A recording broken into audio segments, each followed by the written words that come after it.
বিধায়ক জাকিৰ হুছেইন সিকদাৰৰ সমষ্টিত বয়া লগা অৱস্থা উন্নয়নৰ ফুপুলা স্বৰূপ আমি আপোনালোকক দেখুৱাম।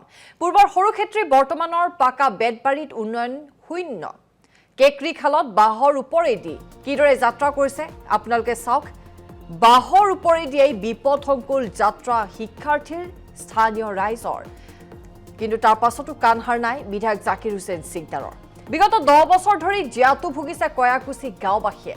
নিৰ্বাচনৰ পূৰ্বে দলং নিৰ্মাণ যদি নকৰে তেনেহ'লে এবাৰ ভোট বৰ্জনৰ হুংকাৰ দিছে স্থানীয় ৰাইজে, কিয়নো পূৰ্বেও আচলতে নিৰ্বাচনৰ পূৰ্বে বহু উন্নয়নৰ ঢাকঢোল বজাইছিল, উন্নয়নৰ কথা কৈছিল, কিন্তু উন্নয়ন শূন্য। এই সন্দৰ্ভত আমাৰ সতীৰ্থ সাংবাদিকৰ এক প্ৰতিবেদন আগবঢ়াইছোঁ। ৰাজ্যত চলিছে নিৰ্বাচনী গৰম বতাহ। সমাগত বিধানসভা নিৰ্বাচন মাজত মাত্ৰ কেইটা দিন বাকী। ইতিমধ্যে মই আহি উপস্থিত হৈছোঁ কয়াচি গাঁৱত। হয়তো ইয়াৰ কিছুমান লোক উপস্থিত আছে, মই তেওঁলোকৰ পৰা কিছু কথা জানিবলৈ চেষ্টা কৰিম। হয়তো ইয়াতে বহুতো অঞ্চলবাসী আছে, হয়তো এটা দলঙে জলাকলা খুৱাইছে সমষ্টিবাসীক, ইয়াৰে অঞ্চলৰ কিছুমান ৰাইজক। হয়তো মোৰ সৈতে কিছুমান লোক ইয়াতে উপস্থিত আছে, মই তেওঁলোকৰ পৰা কিছু কথা জানিবলৈ চেষ্টা কৰিম। হয়তো এটা বাহৰ হাকে কিমান এই জলাকলা খুৱাইছে এই অঞ্চলৰ সাধাৰণ ৰাইজক মই সেইটো দেখুৱাবলৈ আজি মোৰ সৈতে কেমেৰা পাৰ্চনক মই দেখুৱাবলৈ অনুৰোধ জনাম। এয়া চাওক আপোনালোকে, এটা দলং, বাঁহৰ দলং, হয়তো এটা বাঁহৰ দলং কেনেকুৱা সমস্যাৰ সন্মুখীন হ'বলৈ গৈছে এই অঞ্চলৰ অঞ্চলবাসীয়ে। হয়তো ইফালে এটা স্কুল আছে, স্কুলত বহুত কণ কণ ছাত্ৰ ছাত্ৰীসকলে এই দলঙেদি আহিব লগা হয়। হয়তো ইয়াৰ কিছুমান লোক আজি আহি প্ৰতিবাদ কৰিবলৈ ওলাইছে। হয়তো যোৱা 10টা বছৰত বিধায়ক মহোদয়ে কিমানখিনি উন্নয়ন কৰিছে সমষ্টিবাসীৰ, সেই বিষয়ে মই জানিবলৈ মই কিছু চেষ্টা কৰিম। মোৰ সৈতে কিছুমান লোক ইয়াৰে উপস্থিত আছে, মই তেওঁলোকৰ পৰা কিছু কথা জানিবলৈ চেষ্টা কৰিম। যোৱা 10টা বছৰত বিধায়কে আপোনালোক কেনেকুৱা ধৰণৰ উন্নয়ন কৰিছে, হয়তো সেই উন্নয়নত আপোনালোকে কিমানখিনি সন্তুষ্ট, আপুনি কি ক'ব? ইতিমধ্যে এই দলংখনৰ অৱস্থা দেখিবলৈ পাইছোঁ, হয়তো বহুত জৰাজীৰ্ণ।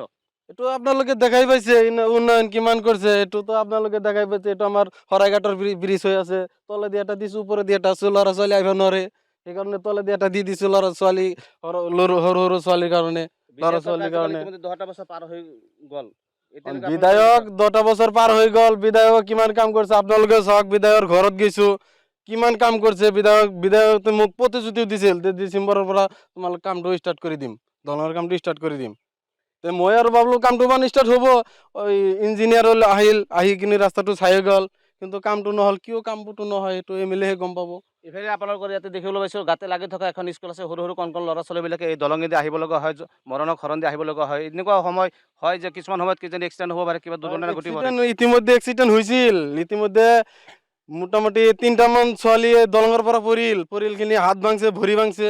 সেইটো তাৰ বিধায়ক মহোদয় নাজানে না, আমিহে জানো কিমান জ্বালা গালা খাই আছোঁ। এইটো অঞ্চলত ময়ে বসবাস কৰোঁ, আৰু কিমান জ্বালা গালা খাই আছোঁ ময়ে জানো। এইটো দলঙেদি মানুহ আহিব পাৰে নি চাওকচোন আপোনালোকে। এইটো আমাৰ এটা জান, এইটো বহুত দিনৰ নিৰ্বাচনৰ চুমক আকচাপি আহিছে। এইবাৰ কি ক'ব বিধায়ক মহোদয়ক? ভোট খুজিবলৈ নিশ্চয় আহিব আপোনালোকৰ কাষলৈ। না, ভোটটো খুজিবলৈ আহিব বিধায়ক ভোট খুজিবলৈ আহিব। ভোট এতিয়া ৰাইজে সেইটো বুজিব, ৰাইজেহে গম পাব ইমান কিমান উন্নয়ন কাম কৰিছে বিধায়কে। আৰু এইটো চাব লাগিব, ৰাইজেও চাব লাগিব। ইলেকশ্যন যাব। ঠিক আছে দাদাক ধন্যবাদ জনাইছোঁ। মোৰ সৈতে আৰু এজন লোক ইয়াৰে স্থানীয় লোক আছে, মই তেওঁৰ পৰা কিছু কথা জানিবলৈ চেষ্টা কৰিম। আপোনালোকৰ দলঙৰ এটা পৰিৱেশ দেখিছোঁ যে এটা বাঁহেদি ছাত্ৰ ছাত্ৰীসকল আহিব লগা হয়, কি ক'ব? এটা কি কম আৰ, এটা আমাৰ সৰুক্ষেত্ৰী যে পুৰাণা যে সৰুক্ষেত্ৰী সমষ্টি আছে, এইটো লজ্জাজনক কথা। এতিয়ালৈকে যদি আমাৰ যদি এক বাহৰ যদি পাৰ হ'ব লাগে, এইটো লজ্জাজনক কথা এইটো।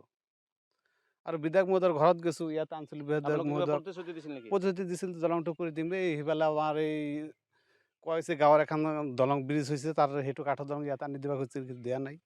কোহকবাৰ প্ৰতিশ্ৰুতি দিছে, সি কাম নকৰে। ঠিক আছে দাদাক ধন্যবাদ জনাইছোঁ। হয়তো তেওঁলোকে জনোৱা হিচাপে বিধায়ক মহোদয়ৰ ওচৰত বহুতবাৰ ৰিকুৱেষ্ট কৰিছিল, অৱগত কৰাইছিল, যদিও বিধায়ক মহোদয়ে কোনো গুৰুত্ব দিয়া নাই। হয়তো সমাগত বিধানসভা নিৰ্বাচন, হয়তো সেই ক্ষেত্ৰত নিৰ্বাচনৰ সময়ত হয়তো কি কৰিব সাধাৰণ ৰাইজে সেইটো হ'ব, সময়ত সেই হ'ব।